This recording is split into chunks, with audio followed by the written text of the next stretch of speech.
Hello दोस्तों, आज हम एक नई सीरीज की शुरुआत कर रहे हैं। आप सभी जानते हैं कि आपकी बोर्ड एग्ज़ाम निकट हैं और प्री बोर्ड की परीक्षाएं ऑलमोस्ट ख़त्म होने वाली हैं।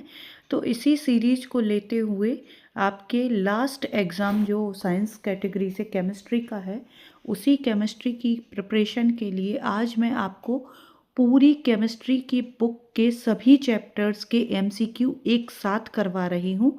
प्लीज़ आप इसको मेरे साथ ज़रूर अटेम्प्ट करें और चैनल से जुड़ें ताकि आपकी बोर्ड के एग्ज़ाम अच्छे से हो जाएं और आप पर कोई ज़्यादा लोड ना रहे। दोस्तों, मैं ये गारंटी के साथ कह सकती हूँ कि इन क्वेश्चंस में से, इन एमसीक्यूज़ में से आपको आपके पेपर में एमसीक्यू देखने ज़रूर मिलेंगे।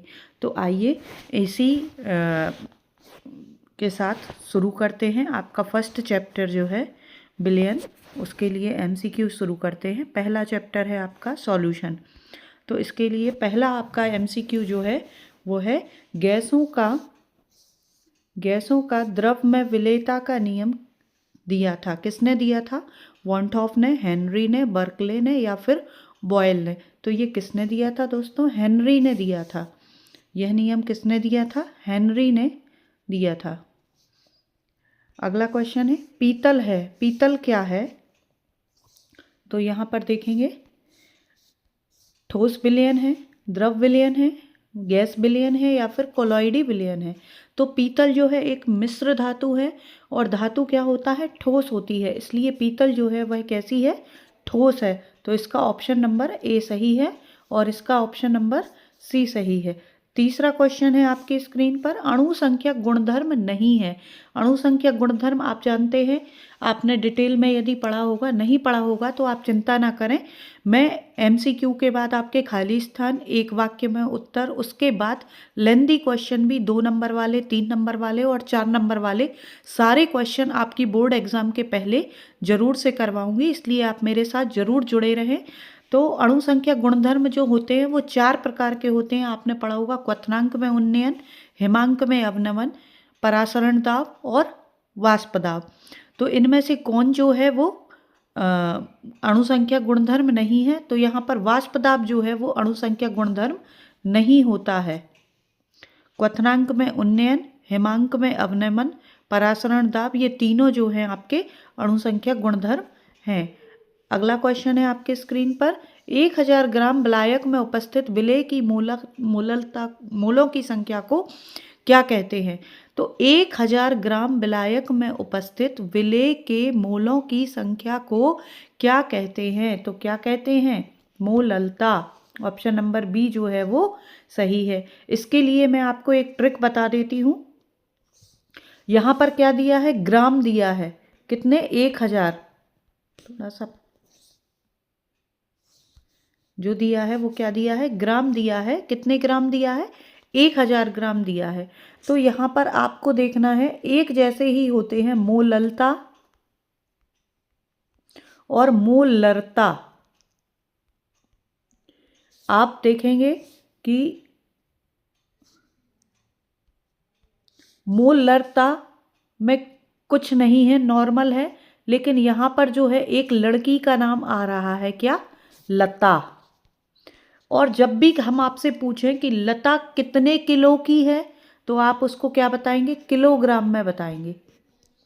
जबकि लरता में क्या बताएंगे आप? लीटर, LITER, लीटर में बताएंगे। तो जब भी ग्राम या किलोग्राम में आ जाए तो वहां पर क्या होगी? मोलरता नहीं होगी, मोललता होगी, क्योंकि ग्राम में क्या होगी? लता होगी। और लीटर में आ जाए तो क्या होगा? मोललता हो जाएगा। ठीक है बच्चों, आपको समझ में आया? लता जहां पर भी आ जाए, लता, वहां क्या आएगा? ग्राम में विलेय का भार। और लरता में क्या आ जाएगा? लीटर में। तो इस छोटी सी ट्रिक से आप ये क्वेश्चन जरूर सॉल्व करें, इससे कभी गलत होने के चांस आपके नहीं रहेंगे। ठीक है, अगले चैप्टर की तरफ बढ़ते हैं। आपके विद्युत रसायन।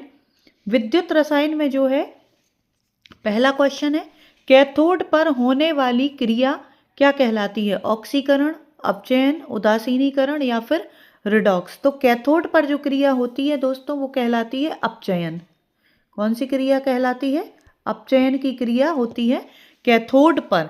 इसकी भी मैं आपको एक छोटी सी ट्रिक बता देती हूँ। लोन, क्या? LOAN, loan. यहाँ पर L से हो जाएगा लेफ्ट, O से हो जाएगा ऑक्सीडेशन, A से हो जाएगा एनोड और N से हो जाएगा निगेटिव। तो आपको हमेशा ध्यान रखना है कि सेल जब हम पढ़ेंगे तो उसमें जो लेफ्ट साइड होगा वो क्या कहलाएगा? एनोड कहलाएगा। और एनोड पर कौन सी क्रिया होगी? ऑक्सीडेशन की क्रिया होगी। और वो कौन सा होगा? निगेटिव होगा। आप देखते हैं सेल में दो ही इलेक्ट्रोड होते हैं, एक पॉजिटिव इलेक्ट्रोड और एक नेगेटिव इलेक्ट्रोड। तो लेफ्ट साइड वाला क्या होगा? नेगेटिव इलेक्ट्रोड होगा, उसे हम क्या बोलेंगे? एनोड बोलेंगे। और उस पर कौन सी क्रिया होगी? तो वो होगी ऑक्सीडेशन की क्रिया। जस्ट इसका अपोजिट अपन पढ़ेंगे तो राइट साइड जो होगा वो क्या होगा? कैथोड होगा। कैथोड पर कौन सी क्रिया होगी? देखिए आप, अपचयन की क्रिया होगी और वह कैसा होगा? पॉजिटिव होगा। ठीक है बच्चों, समझ में आया आपको? अगले क्वेश्चन की तरफ बढ़ते हैं। वह, इसका सही आंसर हो जाएगा अपचयन।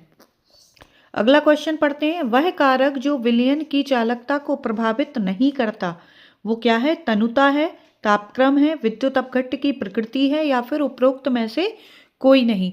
तो यहाँ पर क्या आंसर हो जाएगा? ऑप्शन नंबर डी जो है वो सही हो जाएगा कि विद्युत विलयन की चालकता को प्रभावित इनमें से कोई भी नहीं करता। अगला क्वेश्चन है, एक फैराडे का मान कितना होता है? 3.6 into 10⁻6 coulomb, 6.23 into 10⁻23 coulomb, C option हो जाएगा 10⁻6 कूलाम या फिर 9655 मतलब 96,500 कूलाम। तो यहाँ पर जो सही आंसर है वो क्या है? 96। एक फैराडे मतलब 96,500 कूलाम। ठीक है, अगला क्वेश्चन है आपकी स्क्रीन पर। संचायक सेल में प्रयुक्त होने वाला पदार्थ है कॉपर, सिल्वर, लेड या फिर सोडियम। तो यहाँ पर नाम से ही है सीसा संचायक सेल। क्या? सीसा संचायक सेल। तो क्या प्रयुक्त होगा? लेड। लेड को ही हम क्या बोलते हैं? सीसा बोलते हैं। तो क्या हो जाएगा आंसर? लेड। लोहे पर जंग लगने की क्रिया क्या है? ऑक्सीकरण है, अपचयन है, संक्षारण है या फिर बहुलीकरण है। तो आपने पढ़ा है संक्षारण जो है वह किस पर होता है? लोहे पर जंग लगने की क्रिया। और ये लेंदी क्वेश्चन में भी आता है बच्चों कि संक्षारण किसे कहते हैं, उदाहरण सहित बताइए। तो इसका वाइस वर्सा भी अपन कर सकते हैं कि संक्षारण जो है वह क्रिया का उदाहरण क्या है? लोहे पर जंग लगना। ठीक है, अगला है विशिष्ट चालकता की इकाई क्या है? तो विशिष्ट चालकता की जो इकाई है वो है ohm inverse centimetre, ohm inverse centimetre inverse या ओम सेंटीमीटर। तो क्या हो जाएगा? ओम इनवर्स और सेंटीमीटर इनवर्स जो है वह इसकी इकाई हो जाएगी। अगला क्वेश्चन है, अगला चैप्टर के जो इम्पोर्टेंट क्वेश्चन है आपके वो देखिए, केमिकल काइनेटिक्स से है। किसी भी अभिक्रिया का वेग अभिक्रिया की प्रगति के साथ घटता है, बढ़ता है, अपरिवर्तित रहता है या फिर परिवर्तित हो जाता है। तो किसी भी अभिक्रिया का जो वेग है वह प्रगति के साथ क्या होता है? घटता है। इसके व्युत्क्रमानुपाती होता है। अभिक्रिया का वेग जो है अभिक्रिया के बढ़ने के साथ साथ घटता है। तो ऑप्शन नंबर बी जो है वो करेक्ट आंसर है। निम्न में से वह कौन सा कारक है जिस पर शून्य कोटि की अभिक्रिया की दर स्वतंत्र होती है? मतलब सीधे सीधे शब्दों में बोलें तो शून्य कोटि की अभिक्रिया की दर किससे स्वतंत्र होती है? ताप से होती है या अभिकारक के सांद्रण से होती है, अभिक्रिया के सांद्रण से होती है या फिर उत्पादों के सांद्रण से होती है? तो शून्य कोटि की जो अभिक्रिया है वह अभिकारकों के सांद्रण पर निर्भर नहीं करती। ऑप्शन नंबर डी जो है वो इसका करेक्ट आंसर हो जाएगा। अगला है, प्रथम कोटि की अभिक्रिया का विशिष्ट दर स्थिरांक किस पर निर्भर करता है? ताप पर, दाब पर, अभिकर्मक की सांद्रता पर या फिर उत्पाद के सांद्रण पर? तो प्रथम कोटि की जो अभिक्रिया का दर स्थिरांक है वह किस पर निर्भर करता है बच्चों? ताप पर निर्भर करता है। किस पर? ऑप्शन ए जो है इसका सही आंसर हो जाएगा। अगला क्वेश्चन है आपकी स्क्रीन पर, शून्य कोटि की अभिक्रिया का वेग स्थिरांक क्या है? शून्य कोटि की अभिक्रिया, कौन सी अभिक्रिया है? शून्य कोटि की है, तो यहाँ पर क्या हो जाएगा सही? मोल प्रति लीटर प्रति सेकंड। इसकी ट्रिक मैं आपको जब लेंथी क्वेश्चन पढ़ाऊंगी तब मैं चुटकी बजाते ही आपको बता दूंगी, जिससे आप अभिक्रिया की कोटि और स्थिरांक आप यूनिट देखकर ही पता कर लेंगे कि ये कौन सी कोटि की अभिक्रिया है। तो यहाँ पर अभी आप ध्यान रखेंगे क्या हो जाएगा शून्य कोटि की अभिक्रिया का स्थिरांक? मोल प्रति लीटर प्रति सेकंड। अगला क्वेश्चन है, किसी अभिक्रिया का वेग स्थिरांक निम्न में से किस कारक की वृद्धि के साथ बढ़ता है? मतलब आपको बताना है कि वेग स्थिरांक जो है वह किस कारक के वृद्धि करने पर बढ़ेगा। दाब के साथ बढ़ेगा, ताप के साथ बढ़ेगा, अभिकारकों के सांद्रण के साथ बढ़ेगा, या फिर सभी के साथ बढ़ेगा। तो किसके साथ बढ़ेगा दोस्तों? ऑप्शन नंबर बी जो है वह करेक्ट हो जाएगा, ताप के साथ। आप अभिक्रिया का ताप बढ़ाएंगे तो अभिक्रिया का वेग स्थिरांक भी बढ़ जाएगा। अगला है, किसी अभिक्रिया का तापक्रम बढ़ाने पर क्रिया की दर अधिक बढ़ जाने का मुख्य कारण क्या है?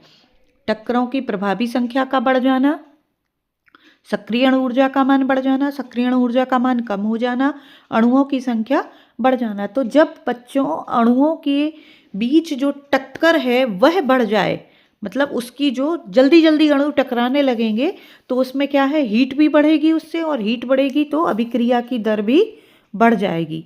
तो ऑप्शन नंबर ए जो है वो इसका सही आंसर हो जाएगा। अगला क्वेश्चन है आपके स्क्रीन पर, किसी अभिक्रिया का वेग अभिकारकों की सांद्रता पर निर्भर नहीं करता। अभी अपन ने पढ़ा था कि कौन सी अभिक्रिया का वेग क्रियाकारकों की सांद्रता पर निर्भर नहीं करता। वह अभिक्रिया कौन सी होगी? प्रथम कोटि की होगी, द्वितीय कोटि की होगी, तृतीय कोटि की होगी, या फिर शून्य कोटि। तो जस्ट पहले ही अपन ने पढ़ा है कि शून्य कोटि की अभिक्रिया का वेग उसके अभिकारकों के सांद्रण पर निर्भर नहीं करता है। तो करेक्ट आंसर क्या है? डी ऑप्शन जो है वह करेक्ट आंसर हो जाएगा। अगला क्वेश्चन है, किसी अभिक्रिया का वेग बराबर के ए की घात m और b की घात n की कोटि क्या हो जाएगी? तो यहाँ पर m प्लस n होगी, m माइनस n होगी, m होगी, या फिर n होगी। तो आप बताएंगे कि क्या होगी कोटि? तो m प्लस n हो जाएगी। यहाँ पर हम जो अभिक्रिया का वेग लेते हैं वह सांद्रण के ऊपर लगी हुई घातों के योग के बराबर उसकी कोटि होती है। अगला क्वेश्चन है, रेडियोधर्मी क्षय क्रिया की अभिक्रिया कोटि है, शून्य है, प्रथम है, द्वितीय है, या तृतीय है? तो रेडियोधर्मी जो अभिक्रियाएं होती हैं, समस्त रेडियोधर्मी क्रिया हमेशा किसकी होती हैं? फर्स्ट ऑर्डर की होती हैं। किसकी होती हैं दोस्तों? तो प्रथम कोटि की अभिक्रिया होती हैं। जितनी भी रेडियो रिएक्टिव रिएक्शंस हैं वो सभी फर्स्ट ऑर्डर रिएक्शन कहलाएंगी है। ये माइंड में सेट कर लीजिए बिल्कुल। अगला है, प्रथम कोटि की अभिक्रिया का अर्धायु काल किस पर निर्भर करता है? क्रियाकारकों की सांद्रता पर, उत्पाद की सांद्रता पर, क्रियाकारक एवं उत्पाद की सांद्रता पर, क्रियाकारक एवं उत्पाद दोनों की सांद्रता पर निर्भर नहीं करता। तो इसका जो करेक्ट आंसर है वो हो जाएगा कि किसी पर भी निर्भर नहीं करता अर्धायु काल, ना तो क्रियाकारकों का और ना ही उत्पादों की सांद्रता पर। अगला क्वेश्चन जो है आपके स्क्रीन पर है, अभिक्रिया की दर निर्भर करती है, किस पर निर्भर करती है अभिक्रिया की दर? सक्रिय द्रव्यमान पर या फिर परमाणु के द्रव्यमान पर? तो अपन जब इसको ब्रैकेट के अंदर जो लिखते हैं ना ए, तो ये क्या कहलाता है? सक्रिय द्रव्यमान कहलाता है, और इसी पर अभिक्रिया की दर जो है निर्भर करती है। तो ऑप्शन नंबर ए जो है वह सही आंसर हो जाएगा। अगला क्वेश्चन है आपके स्क्रीन पर, एक रासायनिक अभिक्रिया ए से बी में पाया गया कि अभिक्रिया की दर 2 गुनी हो जाती है।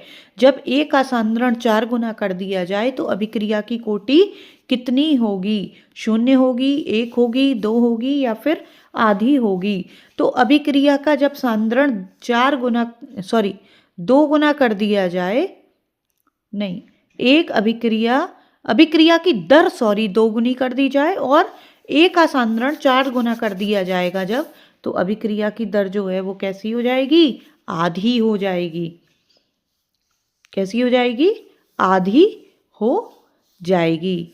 अगला क्वेश्चन है आपके स्क्रीन पर, किसी अभिक्रिया का तापक्रम बढ़ाने पर क्रिया की दर अधिक बढ़ जाने का क्या कारण है? टक्करों की प्रभावी संख्या का बढ़ जाना, ये शायद रिपीटेड क्वेश्चन है, तो इसका जो सही आंसर है टक्कर, क्योंकि जब ज़्यादा अणु आपस में टकराएंगे तो उनमें क्या होगा? ताप में वृद्धि होगी। ताप में वृद्धि होगी तो क्या होगा? अणु ज़्यादा जल्दी क्रिया करेंगे और उसकी क्रिया की जो दर है वो बढ़ जाएगी। अगला क्वेश्चन है, किसी अभिक्रिया में उत्प्रेरक के उपयोग से किसमें परिवर्तन होता है? अभिक्रिया के उत्पाद में, साम्य स्थिरांक में, सक्रियण ऊर्जा में या फिर अभिक्रिया की ऊष्मा में? तो किसमें होता है दोस्तों? सक्रियण ऊर्जा में परिवर्तन होता है। जब भी हम उत्प्रेरक क्या होते हैं? उत्प्रेरक क्रिया में भाग कभी नहीं लेंगे। ये क्या करेंगे? या तो अभिक्रिया की दर को एकदम से बढ़ा देंगे या फिर अभिक्रिया की दर को एकदम से घटा देंगे।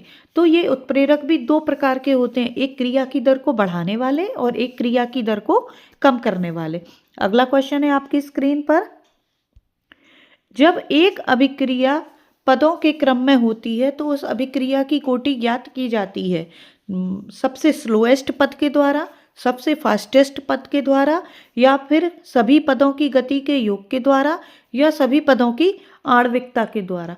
तो बच्चों आपने पढ़ा होगा कि जब भी हम क्रिया की कोटि नापते हैं तो वह हम सबसे स्लोएस्ट पद के द्वारा नापते हैं। तो ऑप्शन नंबर ए जो है वह सही आंसर हो जाएगा। चलिए अगले चैप्टर की ओर बढ़ते हैं।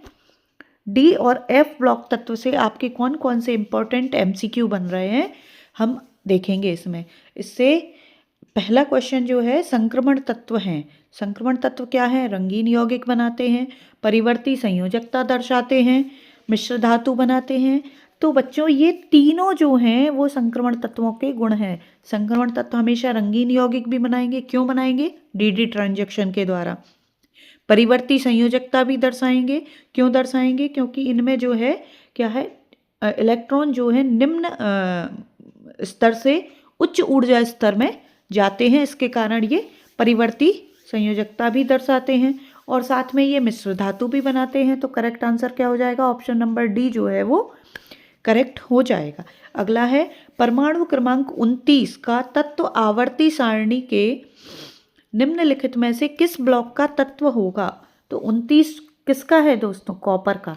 कॉपर जो है वो किस ब्लॉक में आएगा? पी ब्लॉक में आएगा, एस ब्लॉक में आएगा, डी में आएगा या फिर एफ ब्लॉक में आएगा? तो कहाँ पर आएगा? कॉपर जो है डी ब्लॉक में आएगा। ऑफ-बाहु के नियम से आप इसका इलेक्ट्रॉनिक कॉन्फ़िगरेशन अभी निकालिए और देखिए कि 29 वाला जो इलेक्ट्रॉन है, लास्ट इलेक्ट्रॉन, वो कहाँ जा रहा है? तो आप देखेंगे वह डी ब्लॉक में जा रहा है। अगला क्वेश्चन है, 3D संक्रमण श्रेणी में नाव की आवेश बढ़ने के साथ साथ परिरक्षण प्रभाव जो है बढ़ता है, घटता है, स्थिर रहता है, पहले घटता है फिर बढ़ता है। तो यहाँ पर जो करेक्ट आंसर है वो क्या है? बढ़ता है। ऑप्शन नंबर ए जो है वो करेक्ट आंसर हो जाएगा। अगला है, किस संक्रमण तत्व की उच्चतम ऑक्सीकरण अवस्था होगी? स्कैंडियम की होगी, टाइटेनियम की होगी, मैग्नीज की होगी या फिर जिंक की होगी? तो बच्चों किसकी होगी? मैग्नीज की होगी। सबसे ज़्यादा जो ऑक्सीडेशन अवस्था दर्शाएगा, स्टेट दर्शाएगा, वो कौन सा तत्व होगा इनमें से?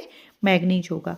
अगला है, परिवर्ती संयोजकता दर्शाना मतलब कौन दर्शाते हैं? परिवर्ती संयोजकता धातुएं, अधातुएं, सामान्य तत्व या संक्रमण तत्व? तो कौन दर्शाते हैं बच्चों? संक्रमण तत्व। जो ट्रांजिशन मेटल्स हैं वो हमेशा क्या करती हैं? परिवर्ती संयोजकता दर्शाती हैं। यह इनका एक मूल गुण होता है। अगला है, संक्रमण तत्व सामान्यतः अनुचुंबकीय होते हैं। क्यों होते हैं?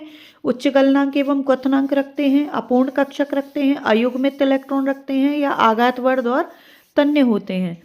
तो बच्चों इसमें हमेशा अनपेयर्ड इलेक्ट्रॉन जो पाए जाते हैं उसी के कारण ये अनुचुंबकीय पैरामैग्नेटिक के गुण दर्शाते हैं। यदि अनपेयर्ड इलेक्ट्रॉन नहीं होंगे तो ये कैसे हो जाएंगे? प्रतिचुंबकीय। मान लो जितने भी इलेक्ट्रॉन इनमें हैं वो सभी पेयरिंग कर रहे हैं तो वह कैसा हो जाएगा? प्रतिचुंबकीय हो जाएगा। लेकिन यदि इनमें अनपेयर्ड इलेक्ट्रॉन प्रेजेंट हैं तो वह कौन सा गुण दर्शाएगा? वह अनुचुंबकीय या पैरामैग्नेटिक गुण दर्शाएंगे। अगला है परायूरेनियम तत्व के वे तत्व हैं जो कि यूरेनियम से भारी हैं, यूरेनियम से हल्के हैं, यूरेनियम के समान भार वाले हैं या फिर यूरेनियम के समस्थानिक हैं। तो ये यूरेनियम से जो भारी तत्व हैं उनको हम परायूरेनियम तत्व कहते हैं। अगला क्वेश्चन है क्रोमियम परमाणु में अयुग्मित इलेक्ट्रॉन की संख्या कितनी होगी? तो ये आप स्वयं से निकालेंगे। क्रोमियम का परमाणु क्रमांक देखेंगे, फिर उसका ऑफबाहु के नियम से, हुंड के नियम से, पाउली के अपवर्जन नियम से आप इनका इलेक्ट्रॉनिक विन्यास निकालेंगे। फिर उसके बाद आप देखेंगे कि लास्ट में कितने अयुग्मित इलेक्ट्रॉन बचते हैं। कमेंट बॉक्स में इसका आंसर मेरे प्यारे बच्चों आप स्वयं से देंगे। मैं आंसर आपको बता देती हूँ कि मैक्सिमम कितने इलेक्ट्रॉन होंगे अयुग्मित? 6 इलेक्ट्रॉन होंगे। इसकी पहले आप नॉर्मल स्टेट निकालिए, फिर एक्साइटेड स्टेट निकालिए, फिर आप कमेंट बॉक्स में मुझे बताइए कि क्रोमियम का परमाणु क्रमांक कितना है और इसमें अयुग्मित इलेक्ट्रॉन भी कितने हैं। अगला क्वेश्चन है निम्न में से कौन अंतराकाशीय यौगिक बनाता है? आयरन, कोबाल्ट, मैग्नीज या फिर सभी? तो कौन बनाते हैं? ये तीनों बनाते हैं। आयरन भी बनाएगा, कोबाल्ट भी बनाएगा और मैग्नीज भी बनाएगा। अगला क्वेश्चन है आपकी स्क्रीन पर लैंथेनाइट श्रेणी में लैंथेनाइट हाइड्रोक्साइडों की क्षारकता बढ़ती है, घटती है, पहले बढ़ती है फिर घटती है या फिर पहले घटती है फिर बढ़ती है? तो हाइड्रोक्साइडों की जो क्षारकता है वो हमेशा क्या होगी? घटेगी। ठीक है बच्चों, चलिए आइए बढ़ते हैं अगले चैप्टर की ओर जो है हमारा कोऑर्डिनेशन कंपाउंड या उपसंयोजी यौगिक। पहला क्वेश्चन है निकिल टेट्रा कार्बोनिल में केंद्रीय धातु परमाणु की ऑक्सीकरण अवस्था क्या है? 0 है, 1 है, 2 है या फिर 4 है? तो क्या है? 0 है। अगला क्वेश्चन है मोहर लवण द्विक लवण है, संकुल लवण है, उदासीन यौगिक है या अभिकर्मक है? ये वेरी वेरी इंपॉर्टेंट क्वेश्चन है आपका, बहुत इंपॉर्टेंट है। तो मोहर सॉल्ट जो है वो क्या है? द्विक लवण है एक। अगला CuNH3 का होल 4 SO4 में कॉपर की जो समन्वयन संख्या है वह क्या है? 1 है, 2 है, 4 है या फिर 5 है? तो क्या है बच्चों?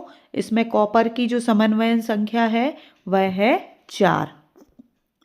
क्यों है 4? क्योंकि कॉपर के साथ कितने लिगेंड जुड़े हुए हैं? 4, इसलिए समन्वयन संख्या जो है वो कितनी है? 4 है। अगला क्वेश्चन है आपकी स्क्रीन पर NiCO का होल 4 में M-C मेटल और लिगेंड का जो बंध है वह कितना है? कौन सा है? केवल पाई बंध है, केवल सिग्मा बंध है, केवल सिग्मा और पाई दोनों हैं या फिर उपसंयोजी बंध है? तो यहाँ पर जो है आपका कौन सा बंध हो जाएगा? सिग्मा और पाई दोनों बंध हो जाएंगे। कौन सा बंद हो जाएगा बच्चों? सिग्मा और पाई दोनों बंद हो जाएंगे। इसके लिए आप थोड़ा सा या तो खुद से करके देखें या फिर थोड़ा पेशेंस रखें। मैं इसको स्वयं सॉल्व कराऊंगी जब आपको डिटेल क्वेश्चन पढ़ाऊंगी। अगला क्वेश्चन है CONH3 का होल 6+3+ आयन में का जो रंग होता है वह पीला होता है। तो इसमें EAN इफेक्टिव एटॉमिक नंबर प्रभावी आणविक संख्या कितनी होगी? 24 होगी, 30 होगी, 33 होगी या फिर 36 होगी? तो इसमें क्या होगी? 36 होगी। इसका जो प्रभावी एटॉमिक नंबर है वो क्या होगा? 36 होगा। अगला क्वेश्चन है संकुल यौगिक में लिगेंड है इलेक्ट्रॉन युग्म ग्रहण करते हैं, दान करते हैं, कभी ग्रहण कर लेते हैं, कभी दान कर देते हैं या फिर उपरोक्त सभी? तो इसका जो सही आंसर है वो है इलेक्ट्रॉन युग्म हमेशा दान करते हैं। संकुल यौगिक में लिगेंड का जो काम होता है वो इलेक्ट्रॉन युग्म दान करने का ही होता है ऑलमोस्ट। अगला क्वेश्चन है आपके स्क्रीन पर, आगे बढ़ेंगे। निम्न में से कौन सा लिगेंड कीलेट बनाता है? एसीटेट, साइनाइड, ऑक्सलेट या फिर अमोनिया? तो जो कीलेट बनाने वाला जो लिगेंड है वो कौन सा लिगेंड हो जाएगा? ऑक्सलेट। ऑक्सलेट आयन जो है वो हमेशा क्या बनाएगा? कीलेट बनाएगा। अगला क्वेश्चन है, सामान्य परमाणुओं का समूह लिगेंड के समान कार्य कर सकता है। कौन कर सकता है? जो धनावेशित आयन हो, उदासीन अणु हो, ऋणावेशित आयन हो, या फिर उदासीन भी हो और ऋणावेशित भी हो, दोनों हो सकते हैं। तो यहाँ पर जो करेक्ट आंसर है, या तो वो क्या होंगे? उदासीन होंगे या फिर ऋणावेशित आयन होंगे, तभी वो लिगेंड के समान कार्य करेंगे। धनावेशित होने पर वो लिगेंड का काम नहीं करेगा। अगला है, उपसहसंयोजी यौगिक में, थोड़ा सा ऊपर कर लेते हैं, शायद आपको क्लियर नहीं दिख रहा हो। उपसहसंयोजी यौगिकों में किसी धातु की उपसहसंयोजी संख्या है प्राथमिक संयोजकता के समान, द्वितीयक संयोजकता के समान, प्राथमिक तथा द्वितीयक संयोजकता का योग और उपयुक्त में से कोई नहीं। तो यहाँ पर जो सही है वो क्या है? सेकेंडरी बैलेंसी के जो समान होगा वह उपसहसंयोजी यौगिकों की उपसहसंयोजन संख्या होगी द्वितीय संयोजकता के समान। लास्ट क्वेश्चन है इस चैप्टर का, निम्न में से कौन सा यौगिक उपसहसंयोजी यौगिक नहीं है? Potassium ferrocyanide, ferricyanide, ferrous ammonium sulphate या फिर टेट्राएमीन कॉपर सेकंड सल्फेट। तो यहाँ पर जो बच्चों फेरस अमोनियम सल्फेट है वह उपसहसंयोजी यौगिक नहीं है, वह एक नॉर्मल यौगिक है। लेकिन बाकी पोटेशियम फेरो, फेरी और copper sulphate, tetraammine copper sulphate जो हैं ये सारे उपसहसंयोजी यौगिक हैं। नेक्स्ट चैप्टर के एमसीक्यू की तरफ अपन चलते हैं, हेलो एल्केन एवं हेलो एरीन के। तो बच्चों पहला क्वेश्चन है, निम्न में से कौन सा यौगिक सिल्वर नाइट्रेट विलयन के साथ नीला अवक्षेप देता है? KiO3, CHI3, Ki या CH2I2? तो यहाँ पर जो सही है, पोटेशियम आयोडाइड जो है वो हमें क्या देगा? नीला PPT देगा, किसके साथ? सिल्वर नाइट्रेट विलयन के साथ। अगला क्वेश्चन है, SN1 अभिक्रिया में प्रथम पद का निर्माण होता है, मुक्त मूलक का होगा, कार्बेनाइन का होगा, कार्बधनाइन का होगा या अंतिम उत्पाद होगा? तो यहाँ पर ऑप्शन नंबर सी कार्बधनाइन जो है वो सही आंसर हो जाएगा। अगला क्वेश्चन है आपके स्क्रीन पर, निम्न यौगिक रजत चूर्ण के साथ गर्म करने पर एसिटिलीन देता है, कौन देता है? CH2I2, CH3I, CHI3 या फिर Cl4? तो यहाँ पर जो है रजत चूर्ण कौन देगा? वो होगा CHI3 देगा। अगला क्वेश्चन है, निम्न में से कौन सा यौगिक फ्रियोन के नाम से जाना जाता है? तो ये आप क्लास 9th और 10th दोनों में पढ़ चुके हैं कि ओजोन परत को क्षय करने वाला जो पदार्थ है या यौगिक है वो कौन सा है? तो क्लोरोफ्लोरोकार्बन जो है उसी को हम फ्रियोन के नाम से जानते हैं। तो यहाँ पर जो करेक्ट ऑप्शन हो जाएगा वो हो जाएगा ऑप्शन नंबर सी, क्लोरोफ्लोरोकार्बन या फ्रियोन। अगला क्वेश्चन नंबर 5 है, C-X बंध है, अध्रुवीय है, आयनिक है, वॉन्डरवाल्स है या फिर ध्रुवीय है? तो कौन सा है? सी। यहाँ पर सी पॉजिटिव हो जाएगा और एक्स आप जानते हैं हेलोजन है जो नेगेटिव हो जाएगा। तो जहाँ पर भी धन और ऋण आयन आ जाएंगे वहाँ पर पोलैरिटी आ जाएगी। देखिए फिर से क्वेश्चन रिपीट हो गया, ओजोन परत के लिए क्या घातक है? तो क्या है? Option number C, chlorofluorocarbon. अगला क्वेश्चन है क्वेश्चन नंबर 7 आपकी स्क्रीन पर, एरिल हैलाइड में हैलोजन परमाणु से जुड़ा कार्बन होता है। एरिल हैलाइड में जो हैलोजन से जुड़ा कार्बन है वह किस हाइब्रिडाइजेशन को रखता है? sp को, sp2, sp3 या sp3d? तो किसको रखता है? sp2 संकृत होता है वह हमेशा। अगला, एथिल आयोडाइड को एल्कोहलिक QH के साथ गर्म करने पर क्या प्राप्त होगा? एथेनॉल, एथेन, एसिटिलीन या फिर एथिलीन? तो क्या प्राप्त होगा? एथिलीन। इस तरह के क्वेश्चन आप जरूर से याद करें क्योंकि क्वेश्चन बोर्ड का कोई ठिकाना नहीं है, ये घुमा फिरा के क्वेश्चन दे देते हैं। कई बार स्टेटमेंट दे देंगे और आपको डायरेक्ट नाम बताना पड़ेगा कि ये कौन सी रिएक्शन है। कई बार नाम दे देंगे, आपको पूरी रिएक्शन लिखना पड़ेगा। कई बार क्या होता है, जब मैं एज इट इज़ रिएक्शन रख देंगे, आपको पहचानना पड़ेगा। कई बार समीकरण को संतुलित करने में भी ये रिएक्शन दे देंगे, जिसमें आपको संतुलित करना पड़ेगा। तो आपको चारों तरह से तैयार रहना है बिल्कुल। अगला क्वेश्चन है, C2H5OH एथिल अल्कोहल को आयोडीन और क्षार के साथ गर्म करने पर क्या प्राप्त होता है? CH3I, CHI3, CHCl3, CH3CHO। तो यहाँ पर क्या प्राप्त होता है? CHI3 आयोडोफॉर्म प्राप्त होता है। अगला क्वेश्चन है आपकी स्क्रीन पर, रैशिंग विधि के द्वारा निम्न में से किसका निर्माण किया जाता है? क्लोरोबेंजीन का, बेंजीन का, टोलुइन का या फिर नाइट्रोबेंजीन का? तो रैशिंग विधि के द्वारा हम क्लोरोबेंजीन का उपयोग या निर्माण करते हैं। अगले चैप्टर की तरफ बढ़ते हैं प्यारे बच्चों। एल्कोहल, फिनॉल और ईथर जो है आपका नेक्स्ट चैप्टर है। तो पहला है very very important question, very very important question है क्या? Lucas reagent. लुकास रिएजेंट से किसका परीक्षण किया जाता है? एल्डिहाइड का, एल्कोहल का, फिनॉल का या ईथर का? तो यहाँ पर है लुकास अभिकर्मक के द्वारा हम एल्कोहल का परीक्षण करते हैं। ऑप्शन नंबर 1 जो है वह एल्कोहल जो है सही हो जाएगा। अगला क्वेश्चन है, फिनॉल का स्वभाव कैसा होता है? अम्लीय होता है, क्षारीय होता है, उभयधर्मी होता है या फिर उदासीन होता है? तो प्यारे बच्चों, फिनॉल जो है वो हमेशा किस प्रकृति का होता है? एसिडिक प्रकृति का होता है। अगला क्वेश्चन है, फिनॉल का क्लोरोफॉर्म और क्षार के साथ गर्म करने पर क्या प्राप्त होता है? ये भी बहुत इंपॉर्टेंट क्वेश्चन है। थैलिक एसिड प्राप्त होगा, हाइड्रोक्सी क्विनॉल प्राप्त होगा, सैलिसल्डिहाइड प्राप्त होगा या आर्थो हाइड्रोक्सी बेंजोइक अम्ल प्राप्त होगा? तो यहाँ पर जो सही आंसर है सैलिसल्डिहाइड प्राप्त होगा। फिनॉल को जब भी हम क्लोरोफॉर्म के साथ बेस की उपस्थिति में रिएक्शन कराएंगे तो हमें क्या प्राप्त होगा? सैलिसल्डिहाइड प्राप्त हो जाएगा। अगला है, एल्कोहल की जल में अधिक विलेयता का कारण क्या है? सहसंयोजक बंध, आयनिक बंध, जल के साथ हाइड्रोजन बंध या उपरोक्त में से कोई नहीं?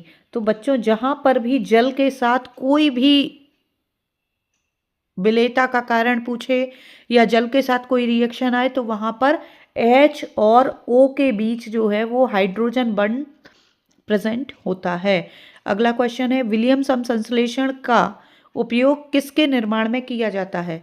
विलियमसन संश्लेषण की आप नाम से जानते हैं, विलियमसन संश्लेषण की ईथरीकरण की विधि। तो किसका निर्माण होगा? ईथर का निर्माण होगा। अगला क्वेश्चन है, ईथर के समावयवी होगा। समावयवी मतलब समान गुणों को रखने वाला। तो ईथर का जो समावयवी है वह कौन होगा? एल्कोहल होगा, फिनॉल होगा, कीटोन होगा या फिर अमाइन होगा? तो कौन होगा? एल्कोहल होगा। ईथर का जो समान गुण रखेगा, सिर्फ एक H इधर से उधर ट्रांसप्लांट होगा और एल्कोहल से ईथर में कन्वर्ट हो जाएगा यौगिक। अगला है, फॉर्मेल्डिहाइड ग्रिग्नार्ड अभिकर्मक। तो बच्चों, ग्रिग्नार्ड अभिकर्मक क्या होता है? RMgX। एल्किल मैग्नीशियम हैलाइड को हम क्या बोलते हैं? ग्रिग्नार्ड अभिकर्मक बोलते हैं। तो फॉर्मेल्डिहाइड ग्रिग्नार्ड अभिकर्मक से क्रिया करके क्या बनाएगा? प्राथमिक एल्कोहल, द्वितीयक एल्कोहल, तृतीयक एल्कोहल या डाइहाइड्रिक एल्कोहल? क्या बनाएगा? प्राथमिक एल्कोहल। ऑप्शन नंबर A जो है वह करेक्ट आंसर हो जाएगा। नेक्स्ट क्वेश्चन की तरफ चलेंगे। निम्न में से कौन थैलिक अम्ल से क्रिया करके अम्ल क्षार सूचक बनाता है? क्लोरोबेंजीन, फिनॉल, एल्कोहल या फिर ईथर? तो या इसका करेक्ट आंसर जो है वो क्या बनाएगा? फिनॉल बनाएगा। क्या बनाएगा? निम्न में से कौन थैलिक अम्ल से क्रिया करके अम्ल क्षार सूचक बनाएगा? फिनॉल। अगला है, एल्कोहल को विषैला बनाने के लिए उसमें क्या मिला दिया जाता है? Methyl alcohol, ethyl alcohol, phenol या फिर ईथर? तो क्या मिला दिया जाता है उसमें? मेथिल एल्कोहल मिला देने से वह विषैली हो जाती है, विषाक्त एल्कोहल कहलाती है, जिसको पीने से मृत्यु भी हो जाती है, इसलिए इसको नहीं पीना चाहिए। अगला लास्ट क्वेश्चन है आपका, एल्कोहल एथिल अल्कोहल को विरंजन चूर्ण के साथ गर्म करने पर क्या बनेगा? तो एथिल अल्कोहल को जब हम विरंजन चूर्ण के साथ गर्म करेंगे तो क्या बनेगा? क्लोरोफॉर्म बनेगा। अगले चैप्टर की तरफ बढ़ते हैं प्यारे बच्चों। कैनिजारो अभिक्रिया नहीं देता। कौन नहीं देता कैनिजारो? फॉर्मेल्डिहाइड नहीं देता, एसिटिल्डिहाइड नहीं देता, बेंजिल्डिहाइड नहीं देता, या फिर कोई नहीं देता इनमें से। तो कौन नहीं देता है? एसिटिल्डिहाइड जो है वह कैनिजारो अभिक्रिया नहीं देता। अगला है रोजनमुंड अभिक्रिया का मुख्य उत्पाद क्या है? एल्डिहाइड है, कीटोन है, कार्बोक्सिलिक अम्ल है, या फिर एस्टर है। तो रोजनमुंड अभिक्रिया से हमें जो बनता है वो क्या प्राप्त होता है? एल्डिहाइड प्राप्त होता है। अगला क्वेश्चन है रजत दर्पण देते हैं। तो रजत दर्पण के द्वारा हम किसका परीक्षण करते हैं? एल्डिहाइड का परीक्षण करते हैं। इसमें एक सिल्वर की लेयर बन जाती है जिसे हम रजत दर्पण कहते हैं। अगला है जब कैल्शियम एसीटेट को गर्म किया जाता है तो कौन सा यौगिक प्राप्त होता है? मीथेनॉल, एसीटोन, एसिटिल्डिहाइड या एथिल एसीटेट। तो इसका जो सही आंसर है वो क्या है? एसीटोन। अगला क्वेश्चन है आपके स्क्रीन पर, निम्न में से कौन शिफ अभिकर्मक के साथ गुलाबी रंग नहीं देगा? फॉर्मेल्डिहाइड, बेंजिल्डिहाइड, एसीटोन या फिर एसिटिल्डिहाइड। तो सिर्फ अभिकर्मक के साथ एसीटोन जो है वह गुलाबी रंग नहीं देगा, बाकी सारे एल्डिहाइड जो हैं वो गुलाबी रंग दे देंगे। अगला क्वेश्चन है निम्न में से किसमें OH समूह नहीं है? कार्बोक्सिलिक अम्ल में नहीं है, एल्कोहल में नहीं है, एल्डिहाइड में नहीं है, या फिर फिनॉल में नहीं है। तो इसका जो करेक्ट आंसर है वो है एल्डिहाइड। एल्डिहाइड में OH समूह नहीं प्रेजेंट है। अगला है आइसोप्रोपिल अल्कोहल के ऑक्सीकरण करने पर क्या प्राप्त होगा? एसीटोन, ईथर, एसिटिक अम्ल या एसिटिल्डिहाइड। तो आइसोप्रोपिल अल्कोहल के ऑक्सीकरण करने पर बच्चों हमें क्या प्राप्त होगा? एसीटोन प्राप्त हो जाएगा। अगला है एल्डिहाइड ऑक्सीकरण करने पर क्या बनाएगा? अम्ल बनाएगा, ईथर बनाएगा, कीटोन बनाएगा या फिर अल्कोहल बनाएगा। तो क्या बनाएगा? एल्डिहाइड ऑक्सीकरण करने पर अम्ल बनाएगा। अगले क्वेश्चन की तरफ बढ़ेंगे। यौगिक CH3 CH2O CH2 CH3 में CH3O CH2 CH2 CH3 ये क्या है? चलावयवी है, मध्यावयवी है, क्रियात्मक समावयवी है या फिर प्रकाशिक समावयवी है। तो बच्चों ये क्या है? ये है मध्यावयवी। ऑप्शन नंबर B जो है वह करेक्ट आंसर है। ये क्या है? मध्यावयवी है। अगला है निम्न में से कौन कैनिजारो अभिक्रिया होगी? मतलब उत्पाद क्या होगा उसका? तो CH3CO CH3 होगा, C6H5CHO होगा, CH3CHO होगा या C2H5OH होगा। तो क्या हो जाएगा? बेंजिल्डिहाइड C6H5CHO हो जाएगा। अगला है एसीटेमाइड के जल अपघटन पर क्या प्राप्त होगा? एसिटिक अम्ल, एसिटिल्डिहाइड, मेथिलामीन या फिर फॉर्मिक अम्ल। तो क्या प्राप्त होगा? एसिटिक अम्ल प्राप्त हो जाएगा। अगला क्वेश्चन है आपके स्क्रीन पर, क्षार एवं एस्टर के जल अपघटन को क्या कहते हैं? एस्टरीकरण, साबुनीकरण, क्षारीयकरण या फिर निर्जलीकरण। तो इसका जो करेक्ट आंसर है वो क्या कहलाएगा? ऑप्शन नंबर B साबुनीकरण कहलाएगा। अगला है डाई एथिल ईथर का आचरण है कैसा है? मतलब उसका प्रॉपर्टीज क्या है? अपचायक के समान है, ऑक्सीकारक के समान है, लुईस अम्ल के समान है या फिर लुईस क्षार के समान है। तो ये क्या है? लुईस अम्ल के समान है। डाई एथिल ईथर जो किस प्रकार कार्य करेगा? वो है लुईस अम्ल के समान कार्य करेगा। अगला क्वेश्चन है कैल्शियम एसीटेट के शुष्क आसवन से क्या प्राप्त होता है? कैल्शियम एसीटेट के शुष्क आसवन से क्या प्राप्त होगा? फॉर्मेल्डिहाइड, एसिटिल्डिहाइड, एसीटोन या फिर एसिटिक अम्ल। तो क्या प्राप्त होगा दोस्तों? एसीटोन प्राप्त होगा। कैल्शियम एसीटेट के शुष्क आसवन से एसीटोन प्राप्त होगा। लास्ट क्वेश्चन है आपके स्क्रीन पर बच्चों, सिरके में अम्ल होता है। सिरका आप सभी जानते हैं अचार में डाला जाता है। अचार को प्रिजर्व करने के लिए सिरका डालते हैं। उसमें फॉर्मेल्डिहाइड होता है, एसिटिल्डिहाइड होता है, एसीटोन होता है या फिर एसिटिक अम्ल होता है। तो क्या होता है? एसिटिक अम्ल होता है। अगले चैप्टर की तरफ बढ़ेंगे आपके, नाइट्रोजन युक्त जो यौगिक हैं उनमें पहला है आइसोसाइनाइड परीक्षण देता है, प्राथमिक एमीन देता है, द्वितीयक एमीन देता है, तृतीयक एमीन देता है या फिर फिनॉल। तो कौन देता है बच्चों? प्राथमिक एमीन देता है। दूसरा, मिथाइल साइनाइड जल अपघटित होकर देती है, क्या देती है? एसिटिक अम्ल देती है, फॉर्मिक अम्ल देती है या मेथिलेमीन देती है या फिर CH3CO का होल्टोएस O देता है। क्या देता है? Methyl cyanide. तो ये क्या देता है?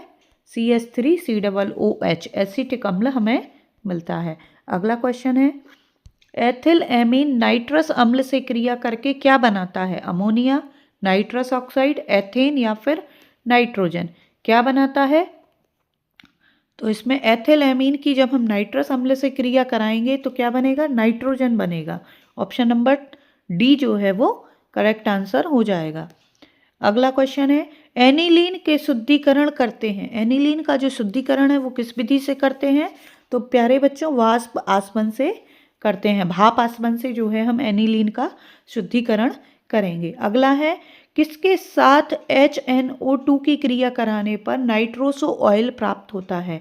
प्राथमिक एमीन से, द्वितीयक एमीन से, तृतीयक एमीन से या फिर चतुष्क अमोनियम लवण से। तो किससे? द्वितीयक एमीन से हम जब क्रिया कराएंगे किसकी? HNO2 की, तो हमें नाइट्रोसो ऑयल जो है वह प्राप्त हो जाएगा। अगला क्वेश्चन है, हॉफमैन ब्रोमाइड अभिक्रिया में कार्बन परमाणुओं की संख्या बढ़ती है, घटती है, हाइड्रोजन की संख्या घटती है या उपरोक्त में से कोई नहीं? तो बच्चों, कार्बन परमाणुओं की संख्या जो है वो क्या होती है?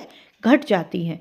अगला है, एसीटेमाइड ब्रोमीन एवं क्षार के साथ क्रिया करने पर प्राप्त होता है। मेथिलेमीन प्राप्त होता है, मेथिल ब्रोमाइड प्राप्त होता है, एसीटोन प्राप्त होता है या फिर एसीटिल्डिहाइड प्राप्त होता है। क्या प्राप्त होता है? तो बच्चों, मेथिलेमीन प्राप्त होता है। अगला क्वेश्चन है आपकी स्क्रीन पर, दुर्बलतम क्षार है मेथिलेमीन, डाइमेथिलेमीन, अमोनिया या फिर ट्राइमेथिलेमीन। तो दुर्बलतम क्षार जो है वो क्या है? अमोनिया है। अगला क्वेश्चन है, अकार्बनिक यौगिक को गर्म करने पर कार्बनिक यौगिक देता है। कौन देता है? Sodamide, soda lime, ammonium cyanate, potassium cyanide. क्या देगा बच्चों? तो ये अमोनियम साइनेट जो है वो क्या दे देगा? गर्म करने पर हमें ऑर्गेनिक कंपाउंड दे देगा। अगला क्वेश्चन है, निम्न में से कौन सा यौगिक रंजक परीक्षण देता है? एनिलीन, मेथिलेमीन, डाइफेनाइलेमीन या फिर एथिल एमीन। तो कौन देगा? एनिलीन। एनिलीन जो है वह डाई का परीक्षण देगा, रंजक परीक्षण। चलिए आपकी बुक के लास्ट चैप्टर जैवअणु की तरफ बढ़ते हैं।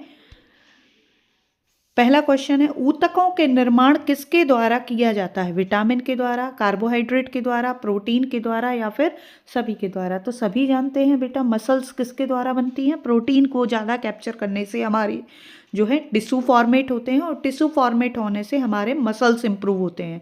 अगला क्वेश्चन है, RNA में क्या नहीं पाया जाता? थायमिन, यूरेसिल, एडिनिन या फिर ग्वानिन। तो RNA जो है इसका फुल फॉर्म है राइबोन्यूक्लिक अम्ल, है ना। तो इसमें क्या नहीं पाया जाता है? तो इसमें थायमिन जो है वह एब्सेंट होता है। अगला क्वेश्चन है, पौधों की कोशिकाओं का महत्वपूर्ण कार्बोहाइड्रेट क्या है?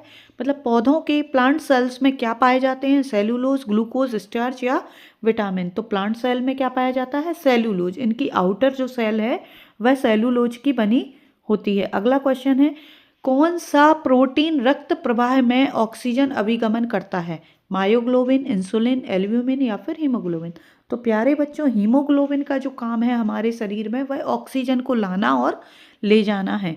अगला क्वेश्चन है, सभी जीवित कोशिकाओं के अधिकतम प्रभावशाली ऊर्जा वाहक कौन है? AMP, ATP, ADP या फिर UDP। तो यहाँ पर जो करेक्ट आंसर है वो ATP। हमारे शरीर में जो ऊर्जा है वह ATP के रूप में ही संचित होती है। ATP का फुल फॉर्म एडिनोसिन ट्राइफॉस्फेट। अगला क्वेश्चन है, विटामिन B1 है राइबोफ्लोविन, एस्कॉर्बिक अम्ल, एडिपिक अम्ल या फिर थायमीन। तो यहाँ पर जो विटामिन B1 है वो है थायमीन। अगला क्वेश्चन है आपकी स्क्रीन पर बेटा, निम्न में से कौन सा अम्ल विटामिन है? एस्पार्टिक अम्ल, एस्कॉर्बिक अम्ल, एडिपिक अम्ल या सैक्रिक अम्ल। तो यहाँ पर जो विटामिन है वो है option number B, ascorbic acid. यह विटामिन C का नाम है। अगला क्वेश्चन है बेरी बेरी रोग किसकी कमी से होता है? तो विटामिन बी की कमी से जो है बेरी बेरी रोग होता है। अगला क्वेश्चन है एंजाइम जो ग्लूकोज को एथेनॉल में रूपांतरित को प्रेरित करता है वो क्या कहलाता है? जाइमेज, इन्वर्टेज, माल्टेज या फिर डायस्टेज? तो वो कहलाता है जाइमेज।